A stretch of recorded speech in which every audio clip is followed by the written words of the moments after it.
Hello, welcome back to my YouTube channel. Welcome back ಅನ್ನೋಕ್ಕಿಂತ ಮತ್ತೆ opening YouTube ಅಂತ ಹೇಳ್ಬೋದು. ನಾನು ತುಂಬ ದಿನಗಳೆಲ್ಲ ತಿಂಗಳುಗಳಿಂದನೇ ಯೂಟ್ಯೂಬ್ನ ಯೂಸ್ ಮಾಡಬೇಕಂತ ಓಪನ್ ಮಾಡಿದೆ. ಅದು ಹೇಗೆ ಓಪನ್ ಮಾಡಬೇಕು ಏನು ಎತ್ತ ಏನೂ ಗೊತ್ತಿರಲಿಲ್ಲ ನನಗೆ.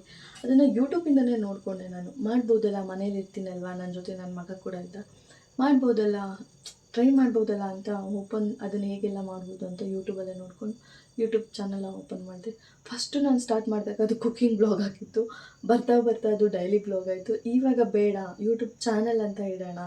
ಸೊ ಕುಕ್ಕಿಂಗಲ್ಲಿ ನಂಗೆ ಇಂಟ್ರೆಸ್ಟ್ ಇಲ್ಲ. ಇನ್ಸ್ಟಾಗ್ರಾಮ್ನ ಸ್ಕ್ರೋಲ್ ಮಾಡ್ತಿದ್ರೆ ಎವ್ರಿ ಡೇ ಒಂದು ಕುಕ್ಕಿಂಗ್ ಎಷ್ಟು ಜನ ಅಂತ ಅಡುಗೆ ಮಾಡ್ತಾರೆ, ಎಷ್ಟು ಜನ ಮಾಡಿದ್ದನ್ನು ಟೇಸ್ಟ್ ಮಾಡ್ತಾರೆ, ಎಷ್ಟು ಜನ ಮತ್ತೆ ಆ ರೆಸಿಪಿನ ಮಾಡ್ತಾರೆ ಅಲ್ವಾ. So every day routine cooking ಅಂದರೆ ಚೆನ್ನಾಗಿರಲ್ಲ. ಈಗ ಎಲ್ಲರೂ ಕುಕ್ಕಿಂಗ್ ಅಂತಲೇ ಸ್ಟಾರ್ಟ್ ಮಾಡಿದ್ದಾರೆ.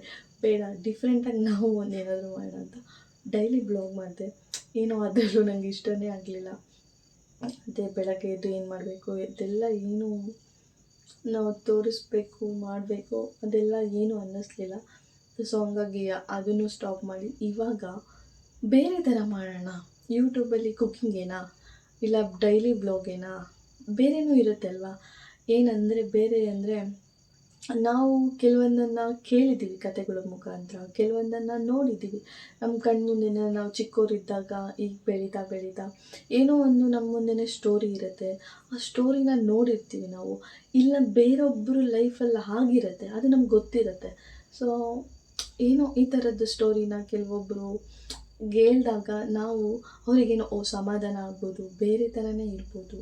ಹೌದಲ್ವಾ, ಈ ಥರ ನಮ್ಮ ಲೈಫಲ್ಲೂ ನಡೆದಿತ್ತಲ್ವಾ, ಇದನ್ನು ಈ ಥರನೂ ಬಿಟ್ಟಾಕಿದ್ರೆ ನಮಗೂ ಒಂದು ಒಳ್ಳೆ ಲೈಫ್ ಇದೆ ಅಲ್ವಾ ಅನ್ನೋ ಥರ ಮಾಡಬೇಕು ಅನ್ನೋದು ನನ್ನ ಥಾಟು.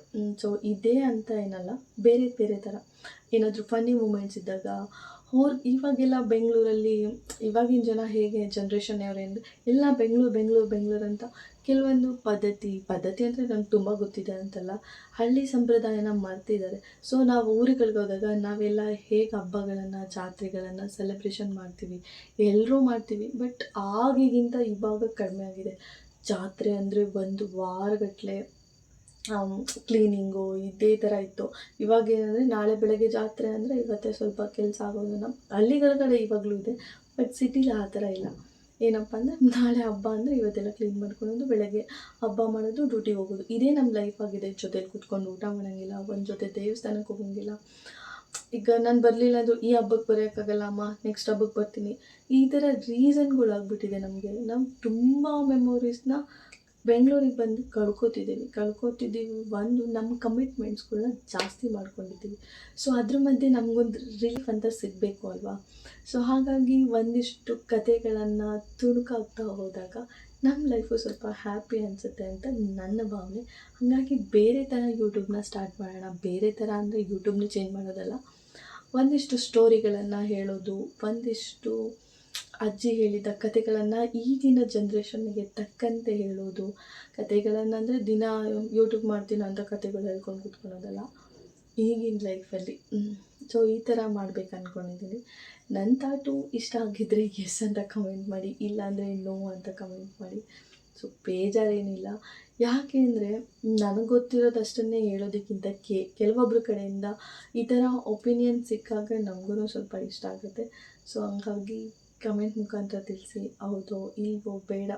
ಕೆಲವೊಬ್ರಿಗೆ ಕ್ಯೂರಿಯಾಸಿಟಿ ಇರ್ಬೋದು, ಹೌದು ನೆಕ್ಸ್ಟ್ ಬ್ಲಾಗಲ್ಲಿ ಏನಿರುತ್ತೆ ಅವ್ರದ್ದು ಸ್ಟೋರಿ, ಇಲ್ಲ ನೆಕ್ಸ್ಟ್ ಏನು ಹೇಳ್ಬೋದು, ಇಲ್ಲ ನೆಕ್ಸ್ಟ್ ಏನು ಯಾವ ಥರ ವೀಡಿಯೋಸ್ ಇರುತ್ತೆ ಅನ್ನೋ ಥರ ಕ್ಯೂರಿಯಾಸಿಟಿಯಿಂದನೂ ಇರ್ಬೋದು. ಕೆಲವೊಬ್ಬರು ಅಯ್ಯೋ ಇದೇನೋ ಕುಯ್ತಾರೆ ಅನ್ನೋ ಥರನೂ ಇರ್ಬೋದು. ಸೊ ಹಂಗಾಗಿ ಒಪಿನಿಯನ್ಗಳನ್ನ ಶೇರ್ ಮಾಡಿಕೊಂಡ್ರೆ ತುಂಬ ಚೆನ್ನಾಗಿರುತ್ತೆ ಅಂತ ನನ್ನ ಅನಿಸಿಕೆ. ಸೊ ದಯವಿಟ್ಟು ಯಾವ ಥರ ವೀಡಿಯೋಸ್ ಇರುತ್ತೆ ತುಂಬ ಜನಗಳಿಗೆ ಇಷ್ಟ ಆಗುತ್ತೆ ಅನ್ನೋದನ್ನು ನಾನು ತಿಳಿಸ್ಕೊಡಿ. ನನ್ನ ಚಾನಲ್ನ ದಯವಿಟ್ಟು ಸಬ್ಸ್ಕ್ರೈಬ್ ಮಾಡಿ. ಇದು ಇವತ್ತಿನ ನನ್ನ ಈ ವಿಡಿಯೋ. ಸೊ ಇದರಲ್ಲಿ ಯಾವುದು ಓಕೆ, ಬೇಡ ಅಂದ್ರೂ ಬೇಜಾರಿಲ್ಲ, ಓಕೆ ನೋಡೋಣ ಅನ್ನೋ ಕ್ಯೂರಿಯಾಸಿಟಿ ಇದ್ರೂ ಓಕೆ ಪರವಾಗಿಲ್ಲ. ಎರಡರಲ್ಲಿ ನಾನು ದಯವಿಟ್ಟು ಅದನ್ನು ತಿಳಿಸ್ಕೊಡಿ. ನೀವು ಓಕೆ ಅಂತ ಹೇಳಿದ್ರೆ ತುಂಬ ಸ್ಟೋರಿಗಳಿರುತ್ತೆ, ನಮಗೆ ಗೊತ್ತಿರೋದು ಇದೆ ಅಂತಲ್ಲ, ಇರುತ್ತೆ.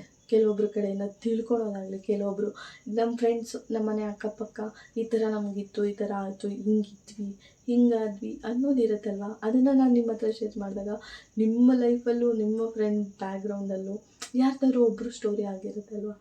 ಸೊ ನನ್ನ ಥಾಟ್ ಅದು. ಸೊ ಹಂಗಾಗಿ ನನಗೆ ತಿಳಿಸ್ಕೊಡಿ. Thank you.